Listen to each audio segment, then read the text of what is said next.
Welcome to Real Talk, Real Life, a podcast by Crown Plus Healthcare. Today we're going to be unmasking the hustle, looking behind the suits, looking at the grind. We're looking at men's mental health today. Today we have two very special guests with us. We have Sanoj and Amit. Could you guys introduce yourself? What do you guys do? Your family, Sure. background. So as I said, my name is Sandu. I'm 37 years old and I'm currently working in the retail banking sector in Australia. And personally myself, I'm married and I've got a beautiful boy, 10 years old. And yeah, that's about me. Right. Hi, I'm 46 years old now. I'm working as a accounts receivable officer for transportation company. Yeah. I think pretty much that's it for now. Okay, nice. Yeah. So, you guys obviously work in places that require a bit of effort, or it's quite demanding jobs. Working in more corporate side of things. Yeah. So outside of work, what do you find joy in? Is it sports? Do you have a thing for painting, or what is it that brings you outside of work? I think for me, it's always sports make a big part of my life. And but being married and with small commitments in life, day-to-day life, I think spending time with family and watching it on Netflix, Yeah. playing a little bit of sports with my son. He loves cricket, so playing with him, that makes life going on with the daily basis. Right. Yeah, I think work-wise, yeah, sometimes it's definitely get more very stressful time. So, I guess probably during my free time as well, probably I would love to watch a lot of TV series, Yeah. catch up sports like cricket, some if I have time. Yeah. Big pretty much those can be kind of stuff that I do to keep my work-life balance. And I think yeah. Nice. Yeah. So, you guys weren't born in Australia, were you guys? No, I think we both from Sri Lanka Sri Lanka, originally. Billboard born in Sri Lanka. Yeah. And so when did you guys move to Australia? Did you guys was it U12 or was it you studied there and then? So I moved when I was 17 Okay. years old, Okay. and Amit and myself, I think from the very beginning, we met from Back in 2000. 2006, 2007. Yeah. Yes, around that time. And it kind of started our university life here. Yeah, 2 years. And working here. It's like a long story. And that's where it started. Yeah. That's kind of where we started, yeah. Long time press there. So obviously the culture in Sri Lanka would be a lot more different to here. Would you say there was a bit of a shock when you came to Australia, the way that things were done, people that you met in comparison to the 17 years you guys lived in Sri Lanka? Obviously you guys weren't even considered adults when you moved here. That would have been quite a change, even for me, like moving to a whole different country at not even 18. That would be quite something for me. How did you find that change? Oh, it's a bit different, Aiden. Culturally, it would be different. Back in Sri Lanka and in Australia, it's different world, I would say. Yeah. The way we, work with our parents or our relatives or cousins, and in terms of, how we, talk with our friends, gather around, or we even with our relatives, or even, honestly, I haven't worked back in Sri Lanka, but I'm sure Amit will say that, talk on that. But it's a different world. So Yeah. if you look at the corporate world or family life compared to Sri Lanka and Australia, it's a totally different thing. Being a bit different changed for me when I came because I was 17. I didn't do anything. To be honest, my parents did everything for me, like even washing, cooking, and everything. Basically, I had to just wake up in the morning, go to school, and study, and come back and spend some time. That's it. Coming to Australia was a big challenge, and studying and get back to work life and carve ourselves. Yeah. Especially cooking, washing, and or force working for ourselves to have a little bit of extra pocket money to maintain our rents. Those bills. Yeah. So yeah, that was a bit of a challenge. Mhm. And it was I would say a shock for us. And personally myself, I kind of liked it. Okay. Because, for me, from the very beginning, I left. I left to be like an independent person. Mhm. So it kind of helped me to get around to build that Yeah. from the age of 17. And where I am now, I think that was a great start for me. So I'm sure, can add on more on that as well. You can experience. I discharged it, however, not. And yeah, I think probably one of the differences was when I came to Australia with my wife. I was married at the time. Being came as soon as I got married. Mhm. Probably about maybe 20 or 27. On probably so it was kind of like probably the very biggest challenge in my life at the time. Probably we both were working. We were Yeah. in the banking sector. Okay. So when we came to Australia, it was a huge challenge to find jobs, find a place to stay, and doing our studies. It was kind of very, very, very challenging. Mhm. But I think, like someone mentioned, eventually we did really like what we got and what we have achieved Mhm. overall. And I, yeah, pretty much the main difference was coming here from working background, and you would probably won't be able to get into your sector that you are used to in Sri Lanka. It's kind of adjusting, uh, accepting the changes, and I think pretty much the more you can adjust to the changes, I think the life much better and easier moving forward. So Yeah. I think it's good. It was a huge challenge, but I think I'm happy where am I now. Yeah. I think it's kind of good job. That's good. Yeah. So you guys both said working background from Sri Lanka. So would you say your idea of success in Sri Lanka versus once you reached and now you worked for a long time, you're now Australian citizens, like how is the idea of success changed? Was success before get a job, get a job, get a job, or is success now get a house, buy this and that? How's that changed? Has that changed at all even? I think that's nature, isn't it? It's just human nature. That's where, even it comes from parents, even back in Sri Lanka, like, you must study, you must buy a house, get married, and have children, just life moves on. Um, it's kind of different level, in Sri Lanka culturally it's different. And in Australia, it probably have a bit of a change on that because, there's more in Australia, what I believe is more independent families, I believe. And they got different needs and wants. They might, they want to study, they might go to uni, and, probably in Australia, employment or like, what do you call it? The reputation, it's not a kind of thing. Yeah, very true. So, if you're a tradie or if you work for a corporate bank or if you work for like in a supermarket or any sector, it's not doesn't really count. So as long as you earn your money and if you can pay your bills, that's basically it. And if you can feed your family, that's kind of it. And it's just like moves on from that and just buying your house, spending a little bit of time with your life and make sure your family is okay. That's kind of covers things off. But if we look at back in Sri Lanka, it's a bit of a big difference, I would say, because there's more expectation from people and whoever's around you. Yeah.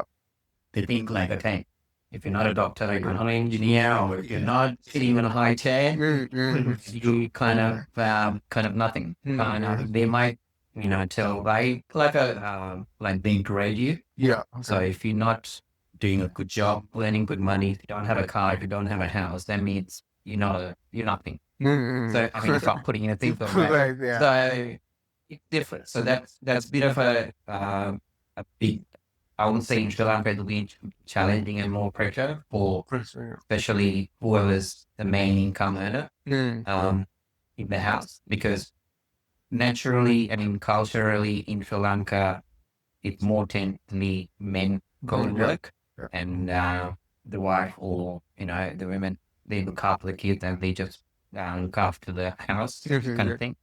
But in Australia, it's different. Like, even husband and wife, they all go to work, they do great job, they're all educated. So that's a big difference. Yeah, yeah. Yeah, true. Yeah, I agree.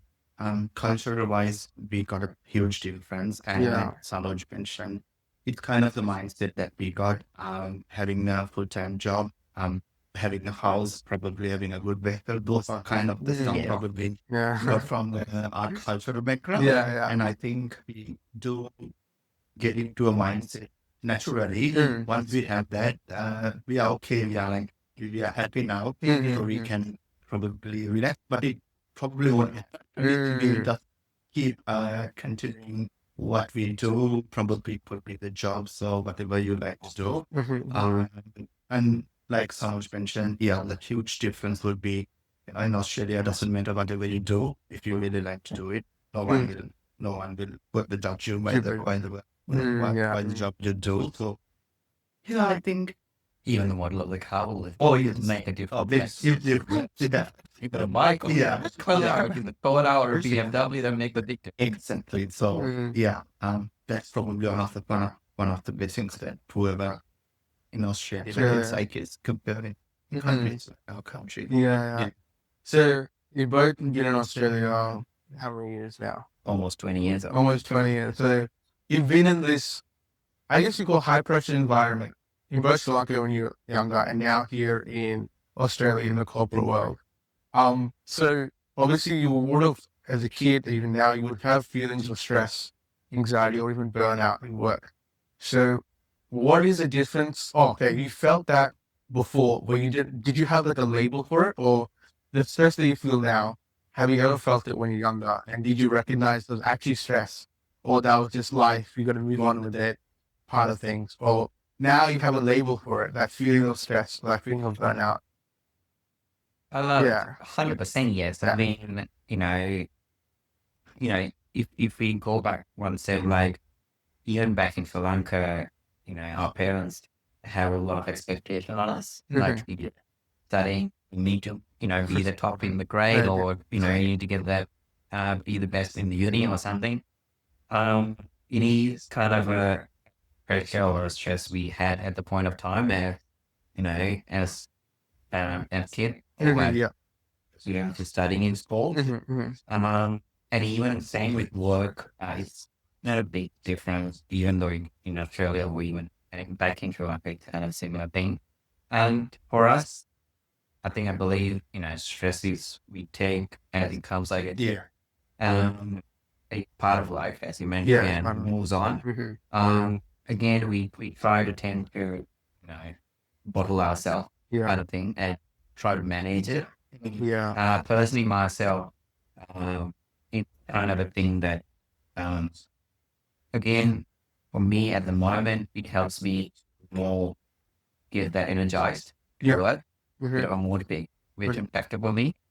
And plus, if it's, and it gives a bit of a challenge to work as well. So stress is kind of bottled off and in front manage myself Yeah. and just organize it, get it done, and we look at that solutions, see, we can move on from that and just get on with the work. Yeah, I think, yeah, true. My take on that would be probably periodical. So I think initially, as soon as you move here, you got a lot of expectations on your shoulders. Probably at that time, the main concern was getting you the out, and you have to success in your job, or you have to pretty much succeed in your studies. So you kind of carry a lot of stress, a lot of pressure on your shoulders. But I think with time, gradually, it eases out. For example, once you get the PR, that weight will be off your shoulders. Yeah. Then probably you might get different kind of stress. For example, personal stress, or it could be problems in your marriage life and so on. So I think time to time you face different kind of stress or issues in your life, and I think again we have to look into them separately and try to get on with it. And like they mentioned, sometimes we keep it ourselves. We don't talk about. Yeah. We try to deal with the situation Don't make ourselves. it alpha. Yeah. Yeah, they're making hospitals. But I believe now,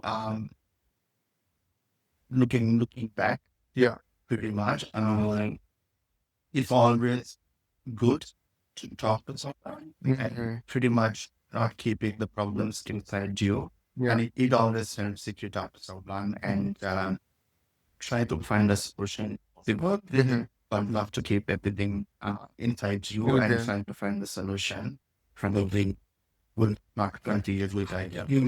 So, but anyway, like I said, yeah, it's going to be time to time, whatever the scenario you face. I think pretty much you have to deal with it at that time.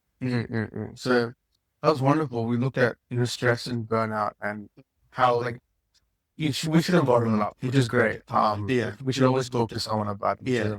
Yeah. So stress and burnout. Another thing I want to touch on is grief and loss.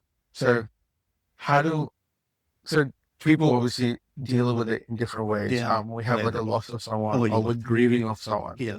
Like, you know, guys, Mike, do you have like a moment where you've lost something or you're grieving over something? How did you manage that? Obviously, managing that is different to managing stress or Yeah. burnout. What does that look like? I do have a very I do have experience on that because I lost my brother, my own brother, back in 1999. He met with an accident. So I was around 20 at that time. I was still young. It was kind of probably the greatest shock in our lives at that time. And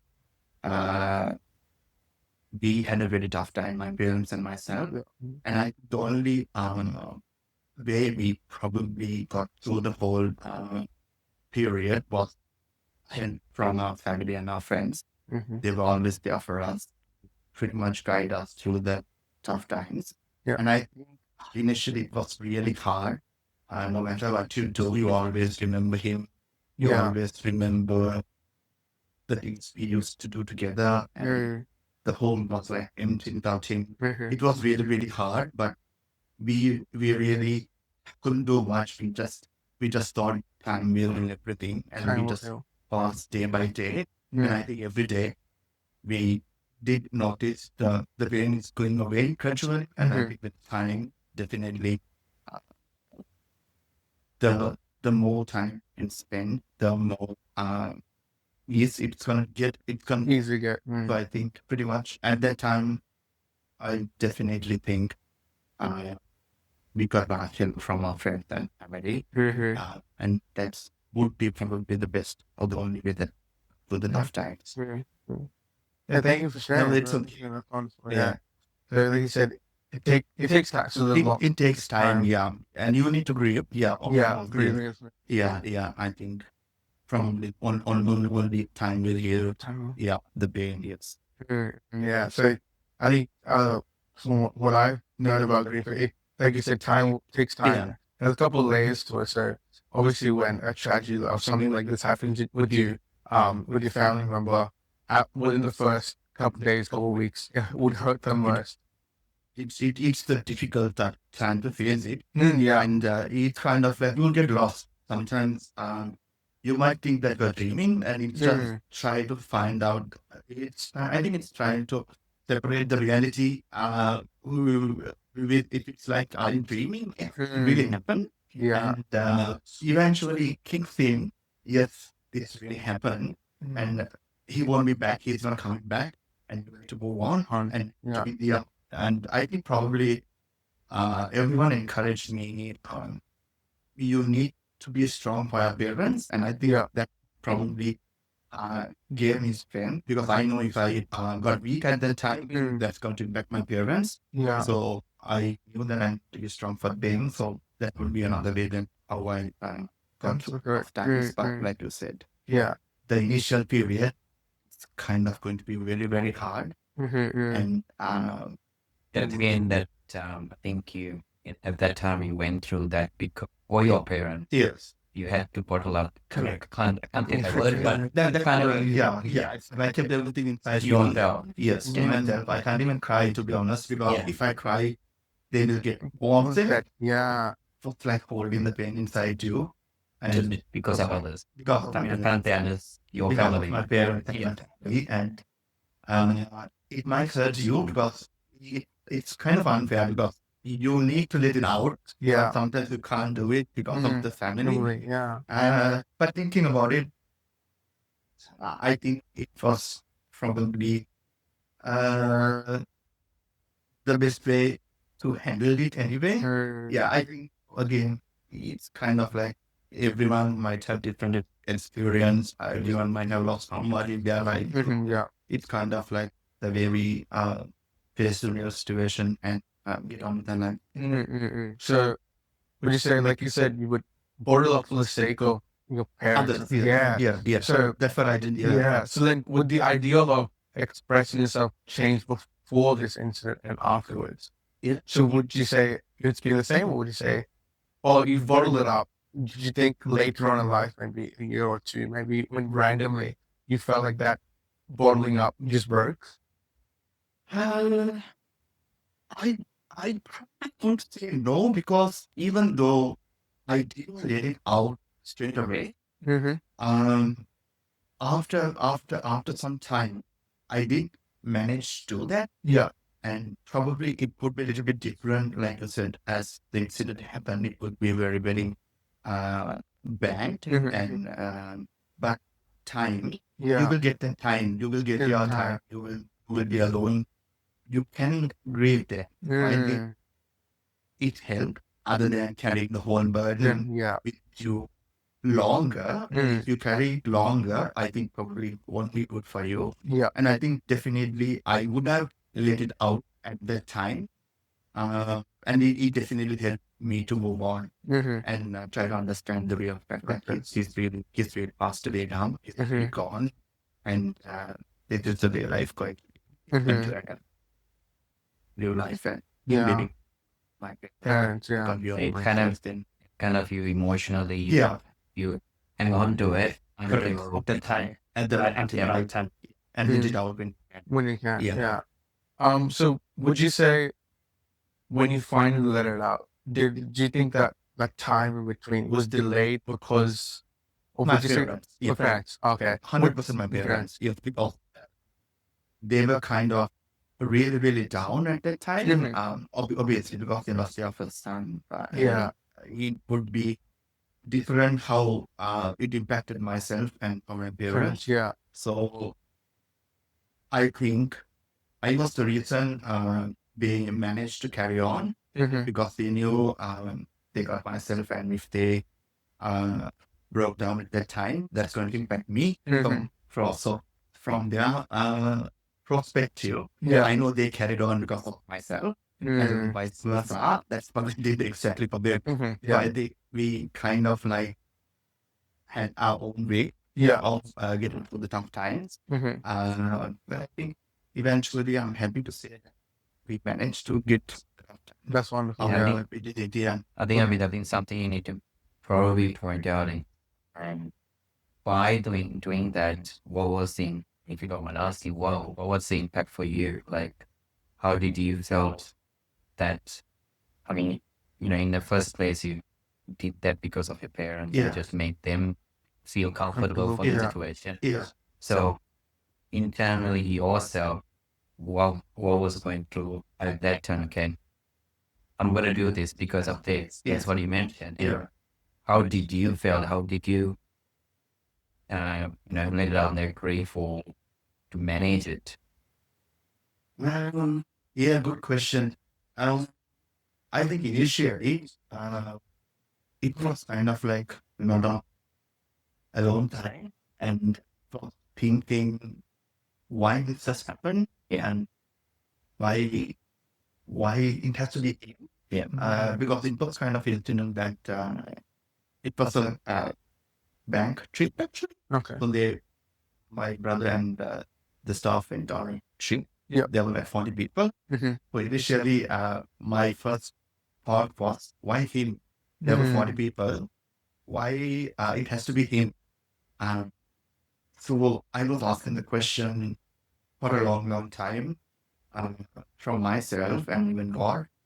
But I think again with time, you just feel like sometimes we can't control whatever is going to mean to happen, Yeah. will happen. And that's kind of life. And honestly, the way that I probably overcome it, overcame it, I told myself,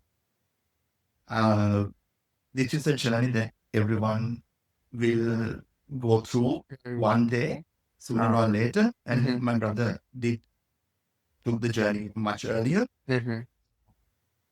It's kind of its own, cannot be avoided, and that's the way of life. Nice. And slowly I try to get to that being, and I think that being was. Yeah. So in the alone time, even, did you ever feel like reaching out to anyone, like even when there's time?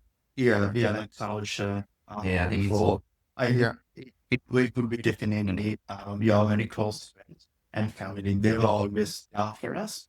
They never let us alone. They were always looking for us. They were always talking to us. So I think that helped a lot at that time. Yeah. And eventually, when we are in a position to deal with the reality and move on, at that time we were really okay. We felt it. So we felt the difference now. We are okay and we move on. I think it's very hard to give a time frame. That it can happen in a month, it can happen in 3 months. You don't know, you can't tell that, but you feel that. Once you are ready to face the reality and move on, you just feel it. It can happen. You feel it. You feel the difference. So I think pretty much that's what happened. So, like you said, you opened up to Snodge, you guys are great friends. Did you ever feel in a moment at first, when you first ever like opened up to him, was there discomfort, like seeing Snodge, you open up to him, was there discomfort in the beginning? And how did you react? Because for me, 100%, if I'm opening up to anyone, We had a discussion. I mean, obviously, just before, gonna go on it, but I think this was happened way before we met. So okay. it was like because he, like after we met in Australia, I think we had a number of discussions about it. I think we talked about we have talked about what went through and a lot of other stories as well. Yeah. So it's like same discussions, just to have that, kind of a peaceful, what do you call it? Like a peaceful result to get that mindset to change. Okay, now it's kind of. But I'm sure I'm gonna have another story or before we met as well. Yeah, true. I mean, like he said, even still, when I talk about it, I get emotional sometimes. It's human nature, I think. Yeah. Obviously, it's not going to be written off from your life. I need to carry the burden. I need to carry the loss every day until I die. But so it's kind of like you will always have that emotional side inside you, and the loss you will always suffer. The loss of my parents will be the same. They will always suffer a loss of a child. But again, I think it's kind of like it's not going to be end of your life. You have to live. You have to move on. And I think pretty much this happened back in 1999. So it's kind of like more than 25 years old now. And like Snodge mentioned, with Australia back in 2007. I probably 7 or 8 years since past, and I think I was in a really good position, in a mindset to talk about it much freely, and that's why I probably would have opened suggested. Yeah, that's wonderful. That's great to hear. Would you say your workplace, where you live, where you work in Sri Lanka, or what? So here you've got to manage to get a job here. So did they have a big emphasis on mental health when you first started compared to now? Or no, I don't think so, because probably my first role I really don't think that was even a concern, and that was probably not even brought up. It was kind of like an ordinary person getting ordinary job. Yeah, I never thought that it's actually probably would have been at that time. Okay. But I mean, eventually when you are working, when you're inside the corporate world, probably, and there will be a lot of discussions about mental health, pretty much through the programs, through the kind of stuff that they do for the organization. Yeah, but before getting the job, I probably don't think it's ever a concern. Yeah. Okay. Generally, it's always kind of corporate in Australia. It's always been a human resource thing. Or that Yes, it's kind of specific to like a specialized person as mental health. It's always okay. If you had a question, just go for your human resource and just put it out the question. They may come with a specialist if it's a special scenario. If it's something general, they just put an answer to it. That's I think. Yeah, I agree. And there will be a lot of resources from their end. But again, like you mentioned, it pretty much case by case. It's really, I mean, again, I mean, nowadays what I felt is recent times I've seen they've been trying to introduce mental health specialists to corporate sector. Yes. But I don't think they are doing it. That's and for us even, in the corporate side of it, it's hard to bring up questions. Oh, and so it's hard to open up what's really happening. Or it's gonna be again inside the sector. It might make more issues or more concern. So that for that reason we don't use the sales a lot. We try to. I mean, I'm sure even not only us, even everyone who's working in the corporate sector or in any general workplace these days, they just try to deal with themselves up. So yeah. Was involved. I can't agree more because you mentioned a very valid points out, and my take on that do we really have to, or can we really discuss our issues with the organization? Exactly. What they would think, how would your colleagues would think about you? So I really don't know if I will be comfortable. Honestly, I don't think I would be comfortable to discuss my my mental issues with my organization. They might turn on the way around. I don't know whether we have a like an environment that it would be possible. Like you said, it can probably be I always feel like it can probably impact my my career toward the organization if they're looking to me in a different perspective.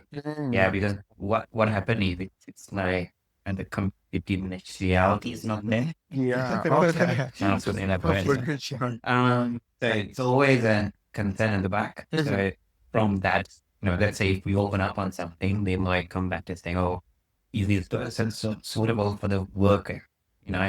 They might judge to our capabilities. Like they might think, "Okay, this person got an issue. Can he or she can work more in this role?" So, I mean, if the mental health is coming to a thing in a corporate world or in any workplace, I think it should be separated, or it should be like a third party who our organization is going to maintain the confidentiality on it. And that's the exact need. Like discussing it internally. Because if that happens, more people, open up and are control questions. So they'll be comfortable then to reach out. So even if it's third party, would you say that your workplace shouldn't be allowed to know all the details of what's being said? Because how would you say, how would they help you in that sense? So if they didn't, do you get what I'm saying? Like if they don't know all the exact details, how are they gonna? Is it just providing that service? Is that the help, or is it extended beyond that? Yeah, I mean if you work in an organization, the organization needs to look at, okay, these your employees, they are their well-being. Are they, are they fit to work? Fit to work. Are they happy? Or are they coming to work in the morning to work? Or are they thinking thousand things in their head? Thinking, okay, I'm just coming to work to get my pay and go back home. Yeah. So if they're not happy, they're not being productive as well. They might be going through crazy stuff. So that's something you need to talk, not to your boss, not to your colleagues.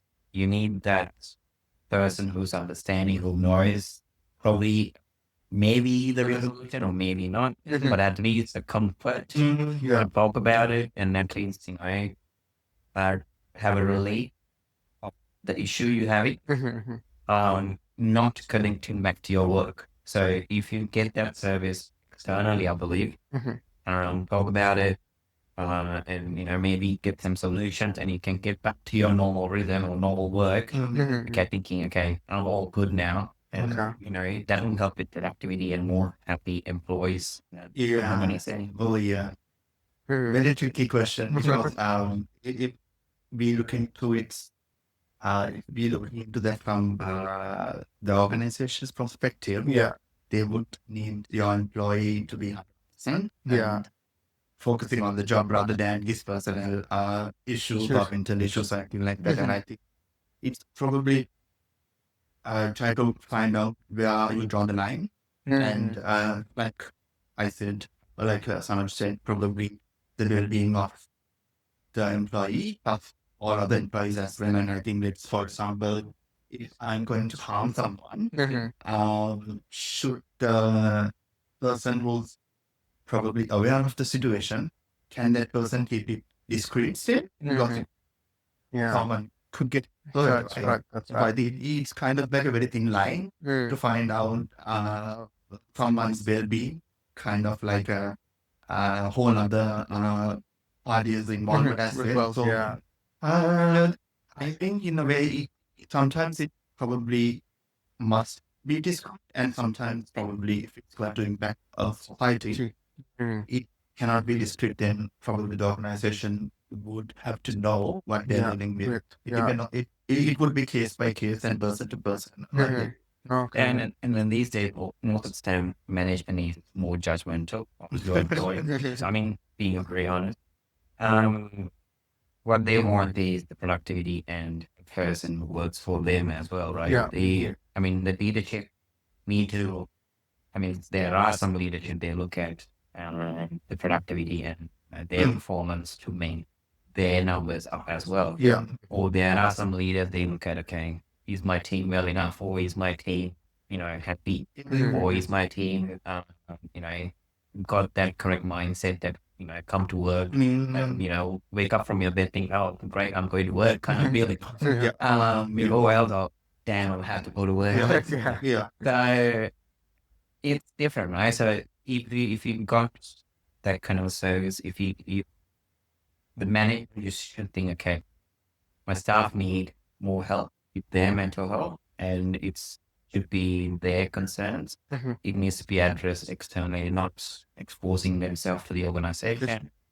And having a service externally or confidentially that will help for the employees to address their concerns and come back to work.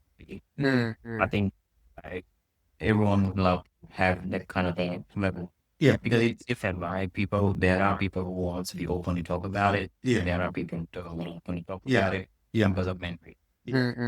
Depending on where you work or kind of people you're dealing with. So, just this wonderful discussion we've had.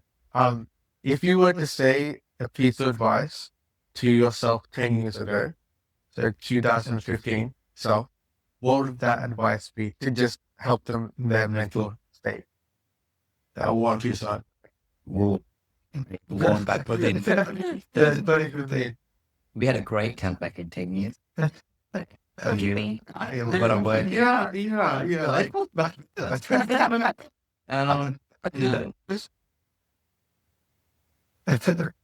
For me, I was working, so I'm being in the corporate sector for almost 15 years now. work was a challenge, and I think it changed a lot, very in a fast pace as well, because of the competition and everything. Uh, 10 years ago, Probably he more, probably less responsible. he Can't say that. yeah, kind of thing. The competition is always there, the challenge is there, the stress is there, the pressure is always comes with the what do you call it, the extra competition. So stress will be there, the more pressure, more amount of challenges you get. 10 years ago, when kind of myself, I think I was trying to step into build up my career as well. So I'm just trying to think 10 years ago. What do you think I was up until I think about it? Okay. I do have a different kind of experience because if I talk about my personal life, 2015 Yeah. would be a highlight of my life because that's the time that I got my divorce. Okay. So it was kind of a very hard time. I was going through a very tough time with my marriage. We had a lot of communication issues. We were not really good. So at that time, it was kind of like we both decided it was time to move on. We didn't have any kids. Yeah. So it was kind of really messy. You didn't know what to do. It's like decision. Yeah, okay. Divorce and the cultural background we came from Sri Lanka. It was kind of like divorce is kind of not the it's an answer that something goes wrong in your marriage. But I think one good thing that I was in Australia, we were independent and we had the luxury in taking our own decisions rather than families getting involved. I would say that's a blessing. And the whole process was kind of like much direct than compared to Sri Lanka and our culture there. So I think, yes, it was a very hard time. You have to take a lot of thinking of what you want to do in your life and eventually be getting to the point that it's the right thing to do. So looking back 10 years, I would say now I'm really happy with the decision I made today. Because end of the day, you can't pretty much keep living in a life that you really can't continue for the sake of others or for the sake of the society or what they think of you. And I think it's not pretty much good for your partner as well. If it's not working, then I think it would be the decision of both parties to move on, to get separated or to get divorced and try to find whatever they wanted to do in their life. So looking back 10 years, I'm really happy that I took that decision back in 2015, and I'm pretty sure my partner, pretty much, well, not my partner, my ex-wife, I would say, would think probably the same way. If you talk about stress levels, obviously at that time would be very stressful and was going through a lot of mental, pretty much lot of mental stress, I would say. And the worst part was I couldn't talk about it much. Probably I might have talked about with Sanoj because I knew Sanoj at that time. But my worst nightmare was I couldn't get Sanoj involved and that much because my wife was actually a friend of Sanoj too. Because we kind of knew everyone since 2007. So Oh, okay. we were like, my wife and Sanoj and myself, we were like long friends. So, I took the decision of even keeping Sanoj out of it because I really didn't get, I didn't want to put him in a very bad position. So it was a really hard time for me. And I'm really lucky that I managed to somehow get through it. It's very stressful. Yeah, we had a lot of mental stress at that time. Somehow, again, time did heal the whole difficult times I had, and I think it's very different looking into those days now, and I think I'm really happy the way things are happening around myself now. It's powerful. Sure. Yeah, and then, but yeah, so I remember that times. I mean, those were very tough times. Mm. So just to answer your question from my side, so um, 10 years ago, I was a totally, I would say, we are probably both, or we are personally myself, we kind of different personality. So generally, from my background, because I don't have siblings, so I'm the only son in the family. So I was quite a bit of a quiet person. It's not something generally my nature is, talking in a public or even talking about where got many people out there. So combining with work and personally, so I had to do many changes myself, and so because coming that kind of background person myself with that kind of personality, it challenged me to work. Because it's not that if I'm dealing with someone in my culture, like let's say Sri Lankan, or someone who can understand the culture is different, Yeah. or when I'm talking with because Australia is multicultural, there's a lot of many cultural people out there from many countries, so it was a bit of a challenge for me to communicate as be a person that I want to be. So in the corporate world, for me to perform the expectation of them, it was a bit of a challenge. So I had to change a lot of things. So so personally myself, I started doing a lot of uncomfortable conversations, to be honest, and I tried to learn myself. Okay, so how this go about? What are the aspects of having communications or having conversation with my clients? Obviously, that's a big part of my job role. So it wasn't easy. So personally, if I'm putting back 10 years back, if I giving advice now, I would say build up your personality. Yeah. Being open communication, and again go out of your comfort level. Um, and that change that leads to many things. Even in retail bank sector where I am, there are people who got a good personality, who got open communication skills, goes a long way. So even it really doesn't need to have a degree or you specialize in a certain level. It's not a mess. It's just a matter of having a conversation, being open to yourself, and as long as you knowing what to do, Yeah. your skills and your personality will lead everything together. So that's kind of advice I can give. Additionally, personally, it's a bit of a challenge because that's when I started my beautiful family as well.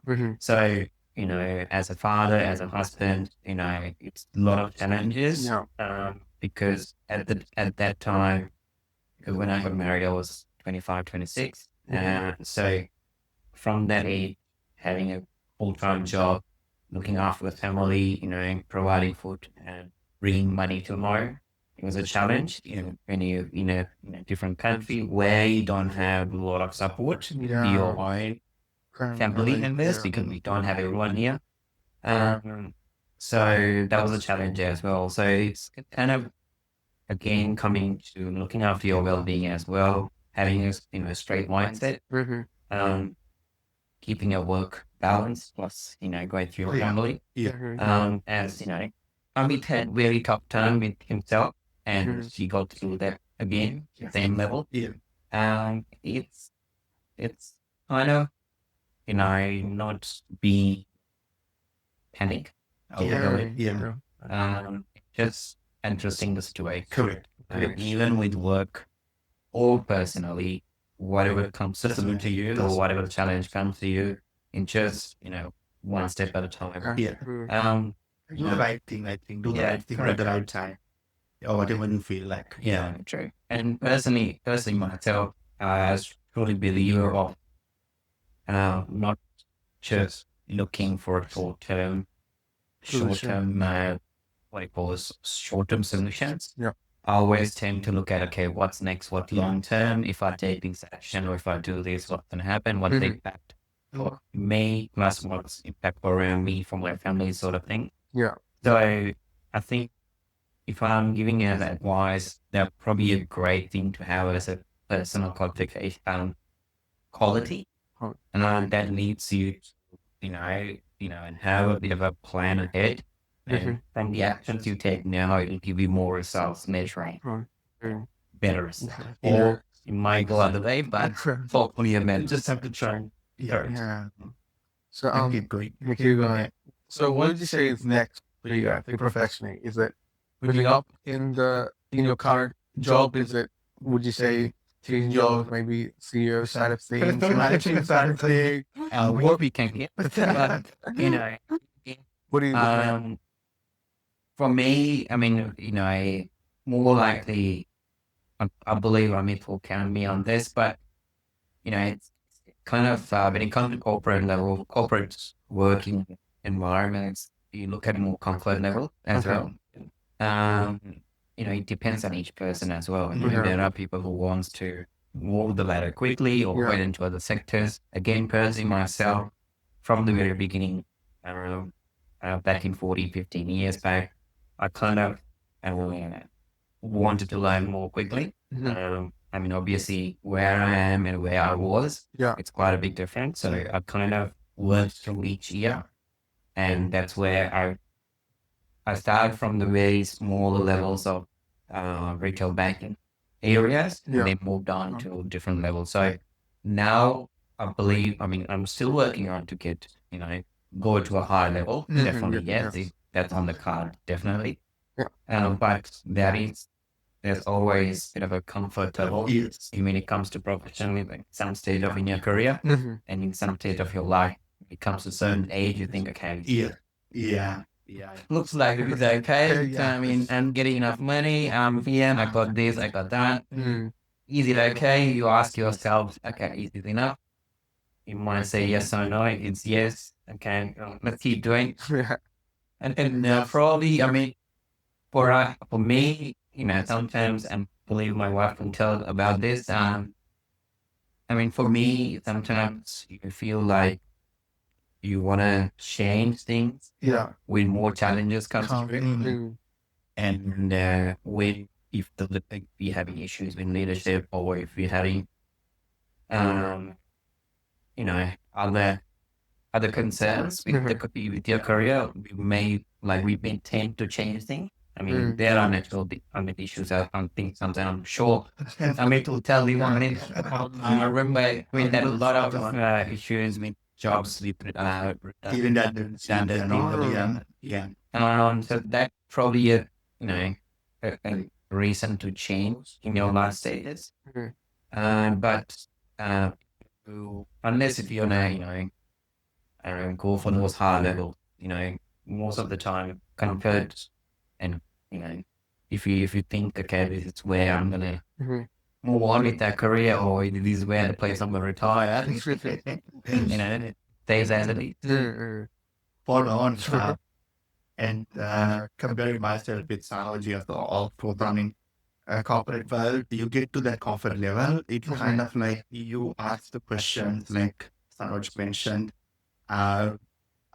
You're happy now, though. What else do you want? Do you really want to climb the ladders? And then you realize the responsibilities come with it.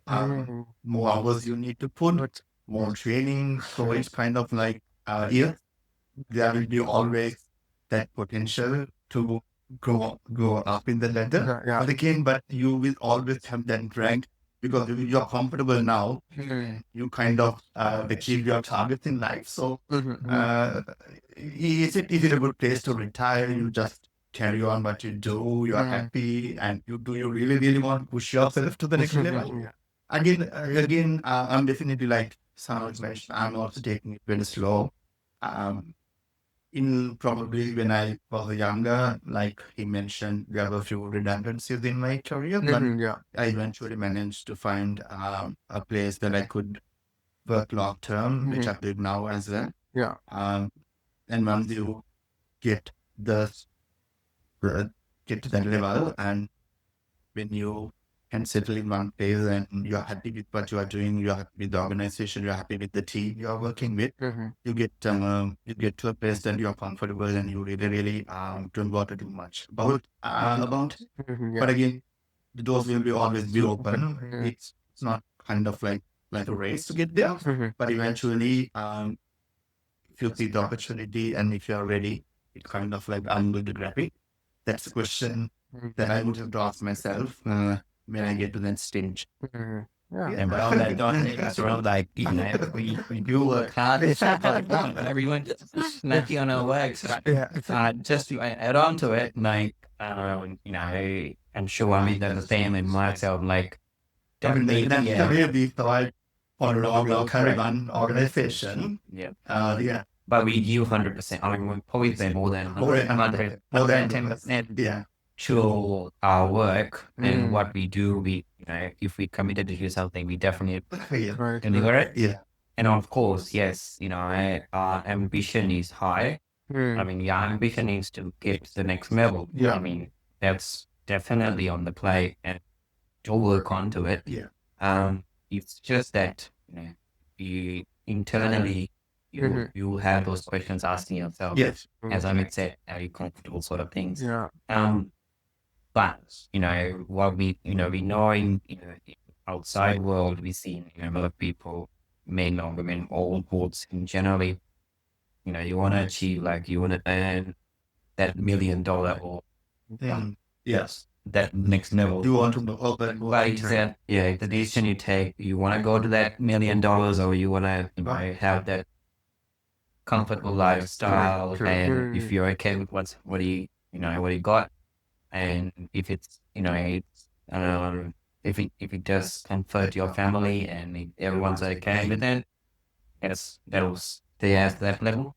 But if you're going to that next level, that's where, you drag your whole family with that, right? So you're not just one person that I go to that $1 million. You just want to make sure you can't, I mean, especially when it comes to, when you get married and you're taking that family along with you. So you make sure it's like that, it's not a single decision. It comes with, with your family. If you're a single person or if you're working yourself, that might be a different story. If you want, okay, I don't have much commitments, it's yes or no. Yeah. If you want to get that $1 million, I'll go for that. Something goes wrong that, okay, just me, the impact is just for me, and that's it. There's no one else get impacted. Yeah. So you got that a level of risk that you can take as well, whether you're gonna go, that highest to achieve that flag on the mountain, or you just being comfortable and just spend your life. That's kind of feeling. So yeah, different. I think 100%. I think it's kind of like when you got your family involved. I think it's kind of like, what are you going to compromise if you are moving out in corporate world? Yeah, that position that everyone's involved. I think, especially when you're family. Yeah, it's kind of different from myself, but still, yeah. Cool. Yeah. Cool. Thank you, Amit. Thank you so much for the wonderful discussion. No worries. Thank you all for listening. Stay tuned for our next episode. It's going to be on men's mental health as well. We've got a very wonderful guest with us. Thank you. Thank you. Thank you for having me. Thank you. Wonderful.